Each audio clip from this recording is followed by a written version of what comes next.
I personally believe that the invention of symphonic music is the greatest achievement of the human species. I suspect this is a minority opinion, but it's one in which I strongly believe. Symphonic music is miraculous from a technological perspective. It's miraculous that all of the technology for all of the instruments would be developed so that we could have the finely tuned musical machine that is today's symphony orchestra. It's miraculous that social and economic forces would come together in a way that allows so many people to work together as a harmonious ensemble. It's miraculous that compositional techniques would be developed that allowed composers to control the music of the various members of the orchestra in such a manner that the ensemble truly sings. If I were a more normal person, I would pick something else to be humankind's singular achievement. I might pick, for example, the development of computers, and I would look for a singular event or invention that made the development of computers possible. I wouldn't pick a recent event that put a computer into my own hands, like the invention of the iPad or the smartwatch, but rather, I would look for an invention in the past that laid the groundwork for the computer's eventual development. I might pick out the invention of binary mathematics, or the invention of the printing press, or even the invention of language itself. If I were going to look into the distant past for one development that made symphonic music possible, I would look to the invention of counterpoint. Counterpoint allows composers to manipulate multiple melodies in such a way that they fit together seamlessly.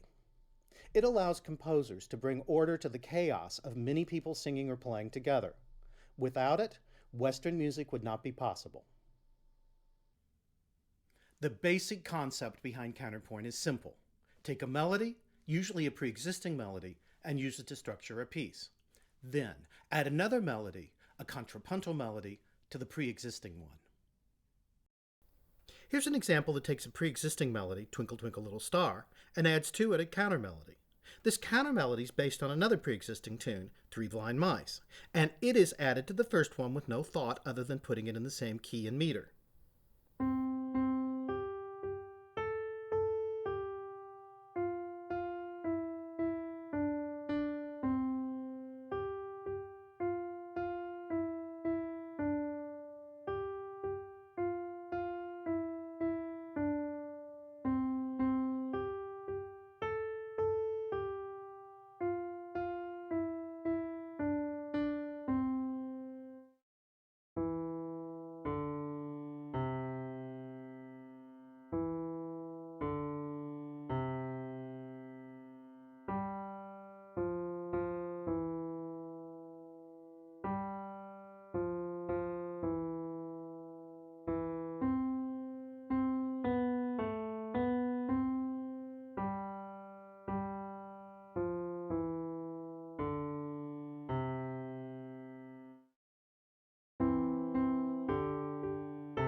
The two melodies sound good together at certain times, like the first two measures, and they sound bad together at other times, like measures 3 and 4.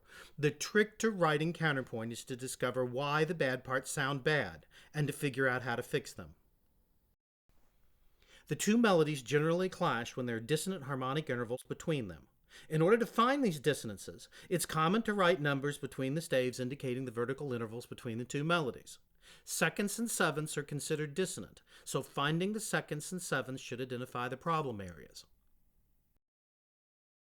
Fixing these problems involves taking the dissonant pitches in the bottom part and moving them up or down a step. For example, the seconds in the third measure can be fixed by moving the notes in question down a step, turning the seconds into thirds. This kind of procedure should take place throughout the piece. Factors other than dissonance should be taken into consideration. Measures 5 through 8 contain a number of consecutive parallel octaves.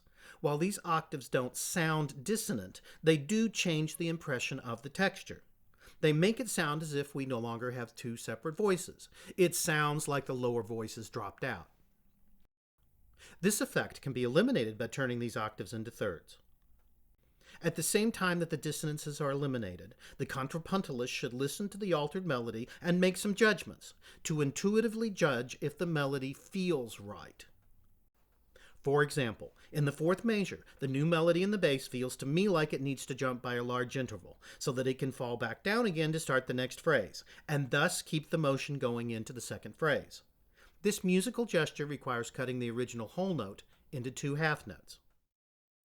A similar situation occurs in measure 8, where the B in the bass sounds like a leading tone, and therefore feels like it wants to resolve to a C in the next measure. The ending also now has a B that wants to resolve to a C. This resolution has the unintended benefit of shortening the melody in the bass, so that it ends at the same time as the melody in the upper voice. While these kinds of intuitive alterations are often hard to rationalize, they serve an important role in making the new contrapuntal line a musically satisfying melody.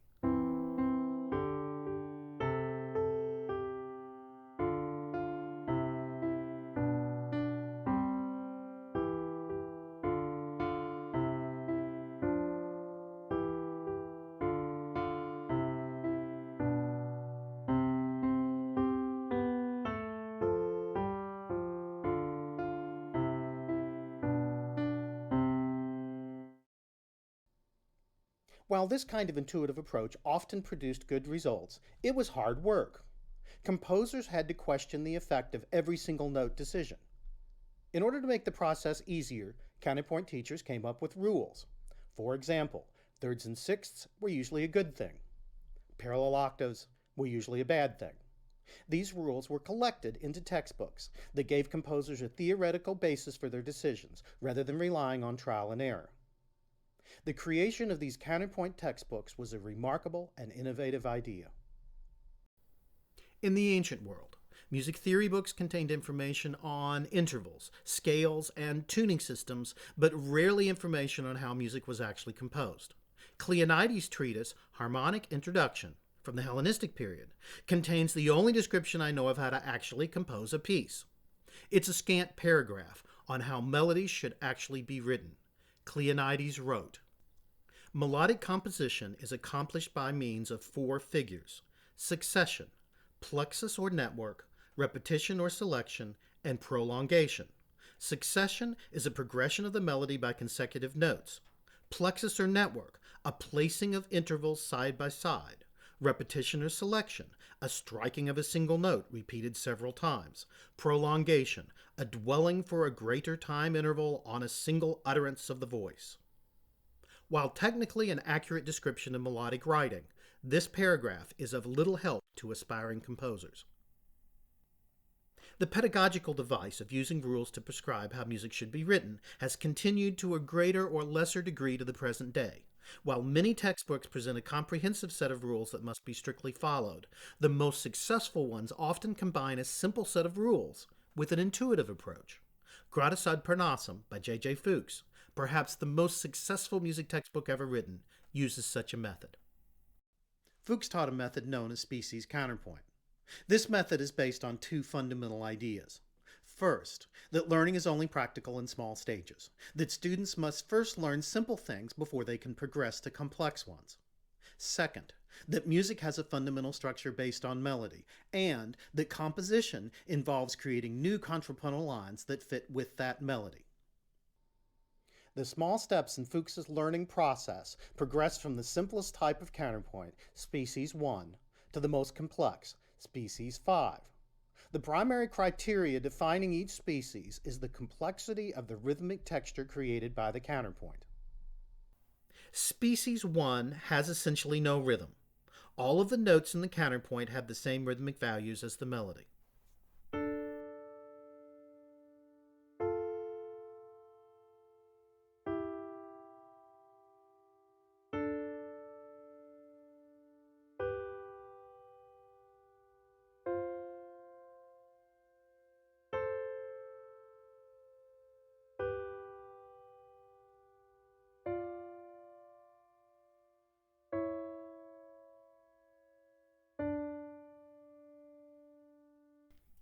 Species 2 is concerned with creating counterpoint that is twice as fast as the original melody.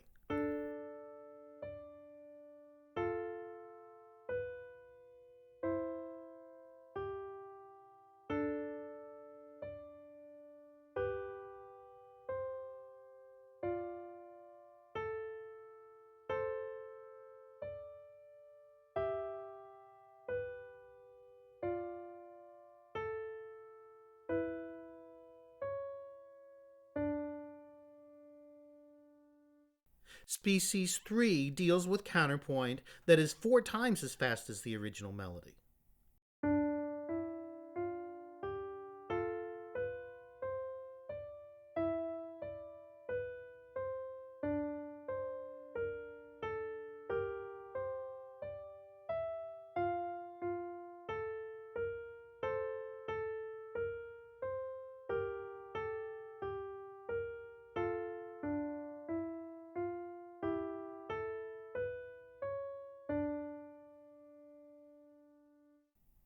Species 4 deals with rhythms that are displaced, syncopated, compared to the original.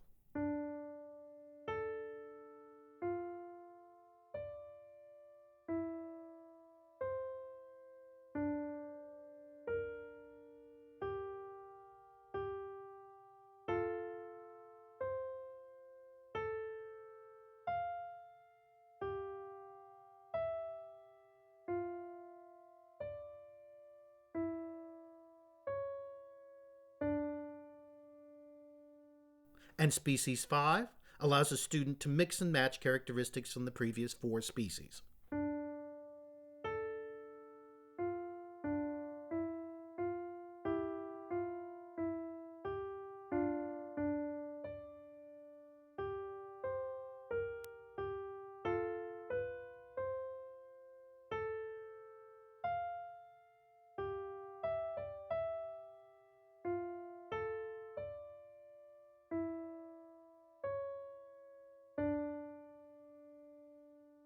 Before embarking on a study of first species, Fuchs introduced 4 simple rules of motion. These rules concern the interaction of the new contrapuntal melody with the original melody. Fuchs was concerned about the interval between the voices and by the direction of the motion. 2 voices moving in contrary motion were thought to produce good results. When one voice moved and the other remained the same, oblique motion, the results were equally good. Problems arose when the 2 voices moved in the same direction at the same time, direct motion. When the interval between the voices was a third or a sixth, the results were still good, but octaves and fifths caused problems. This was the situation we encountered in example 1, when we tried to combine Twinkle Twinkle Little Star with 3 Blind Mice. We ended up with a series of parallel octaves in measures 5 and 6. These octaves changed the texture so much that it almost sounded like the bottom voice dropped out. Fuchs's rule against moving in the same direction when sixths or thirds are not involved prevents these kinds of problems. It's probably easiest to remember Fuchs's concepts by forgetting what is allowed and concentrating on what is prohibited. This produces one simple rule: do not approach perfect octaves or fifths with direct motion. As presented by Fuchs, first species counterpoint was pretty simple. He started with a simple given melody and asked the student to write another melody above or below it. The student was to use the same rhythm in the new melody as in the existing melody. The student could use any of the pitches of the given mode as long as the intervals between the pitches in the new melody were consonant with the existing one. He also recommended starting and ending on a perfect fifth or octave, and that the new starting and ending notes express the mode, that they should support the tonic pitch of the mode. Fuchs also recommended that the final cadence should be approached by a minor third or a major sixth. In our example, this produces a leading tone. This was especially important in minor, where a chromatic would need to be added. Second species places 2 notes in the contrapuntal part for each note of the given melody, and it involves for the first time the concept of dissonance. In second species counterpoint, dissonance cannot appear on the downbeat of a measure, and dissonances must be approached and resolved by step. This means that dissonances must be passing tones or neighbor tones. However, in Fuchs's examples, they all seem to be passing tones. Third species counterpoint uses 4 notes in the composed part for each note of the original. Procedures for third species are almost identical to those of second species. No dissonances on the first beat of a measure, two dissonances cannot appear in a row, and dissonances must be approached and resolved by step. Fuchs introduces a special kind of dissonance at this point, so-called changing tones, notia cambiata. Instead of resolving a dissonance a step away, changing tones are dissonances that leap to a note on the opposite side of the resolution note and come back to it. Fourth species counterpoint allows dissonance to happen on the first beat of a measure, but only in a very limited way. This syncopated species is much like first species counterpoint, except the contrapuntal voice is held back, actually pushed forward half a measure. This often, but not always, produces dissonances on the first beat of a measure that are suspended over from the consonances in the measure before. These suspensions must be resolved down by step in the second half of the measure. Fifth species, florid counterpoint, is a mixture of all the other species. After experimenting with fifth species counterpoint over a simple melody, students were given melodies with more rhythmic variety. Here is the first phrase of Twinkle Twinkle Little Star, with the addition of a new voice written according to the rules of each species of counterpoint.